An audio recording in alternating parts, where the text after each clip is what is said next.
अस्सलाम वालेकुम वरहमतुल्लाह। भाई लोग, मैं आपसे एक बहुत इम्पोर्टेंट बात कहना चाहता हूँ। बहुत सारे लोग ये समझता है डायबिटिक हो, बीपी हो और किडनी फेलियर हो, ये सारे के सारे बीमारी एक मर्तबा आया तो मुकम्मल उससे छुटकारा नहीं मिल पाता है करके लोग समझता है। हम आपसे एक बात पहुंचाना चाहता हूं।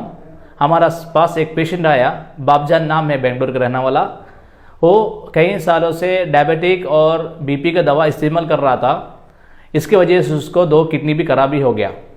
ये 2 भी किडनी खराब होने के बाद वो डायलिसिस करने के लिए डॉक्टर्स उसको रेकमेंड किया था।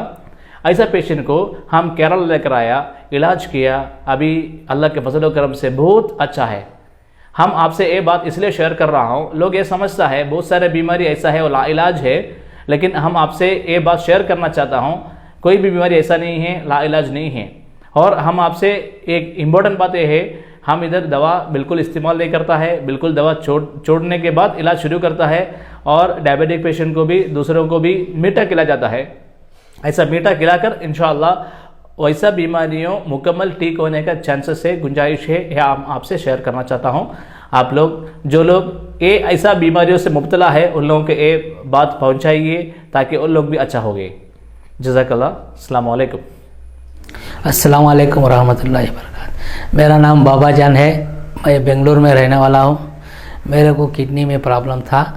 मैं पहले बीपी का टैबलेट खा रहा था, 4-5 साल से खा रहा था, और मेरी बीपी 190 200 तक थी।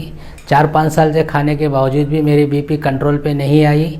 और मैं एक मरतबा विक्टोरिया हॉस्पिटल में बेंगलुरु में चेकअप कराया, तो उधर चेकअप कराने में बड़े सर्जन डॉक्टर ने बोले आपको दोनों किडनी भी फेल्ड है। तो वो बोले 2 मंथ्स के अंदर आपको डायलिसिस करना है, ना करेंगे तो आपको और डेंजर हो जाएगा बोल के बोले।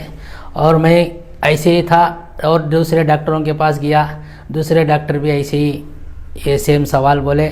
और मैं 2 महीने और एक डॉक्टर, नाटी डॉक्टर के पास गया, तो उस समय में भी मैं नाटी दवा खाया, लेकिन वो दवा खाने के बावजूद भी मुझे कुछ कम नहीं पड़ा। और मेरे जिस्म काला फिरने लगा और मेरा पाँव सूजने लगे और ज़्यादा दिन दूर चल नहीं सकता था। मैं ज़्यादा बात नहीं कर सकता था और ज़्यादा देर बैठ नहीं सकता था, कमर में दर्द आता था। लेकिन मैं एक बार अल्हम्दुलिल्लाह हमारे दोस्त से बोला, तो हमारे दोस्त के हमारे गांव वाले मुजीर मौली साहब बोल गए हैं, तो उन मौली साहब को फ़ोन किए, तो मौली साहब ने बोले ऐसे केरला में एक गांव है, तो उस गांव में एक ये दवाखाना है, उधर जाने के लिए बोले एक्यूपंक्चर और हिजामा करने के लिए।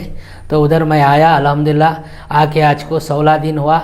इधर मुजीर मौली साहब बोले और शेब साहब को फ़ोन लगाए, और शेब साहब आके देखे मेरे को, और 16 दिन से मैं अल्हम्दुलिल्लाह इधर ठहरा हूँ। और मेरे को हिजामा भी करे और मेरे को एक्यूपंक्चर भी किए। अल्हम्दुलिल्लाह मेरे को अभी चलने में हाँफना भी नहीं है और पैरों में सूजन भी नहीं है। और मेरे को पेशाब की तकलीफ़ बहुत थी, लेकिन अल्हम्दुलिल्लाह अभी मेरे को पेशाब में तकलीफ़ भी नहीं है। और मेरी बीपी भी कंट्रोल पे है और मेरे को शुगर भी कंट्रोल पे है। अल्हम्दुलिल्लाह मैं अभी शुगर की भी गोली नहीं खा रहा हूँ। अल्हम्दुलिल्लाह मैं बीपी की भी गोली नहीं खा रहा हूँ। अल्हम्दुलिल्लाह मैं बेहतर से बेहतर हूँ। अल्लाह इनको जज़ाए खैर दे, अल्लाह इनको और ऐसे मरीज़ों को अच्छी करने की तौफीक दे।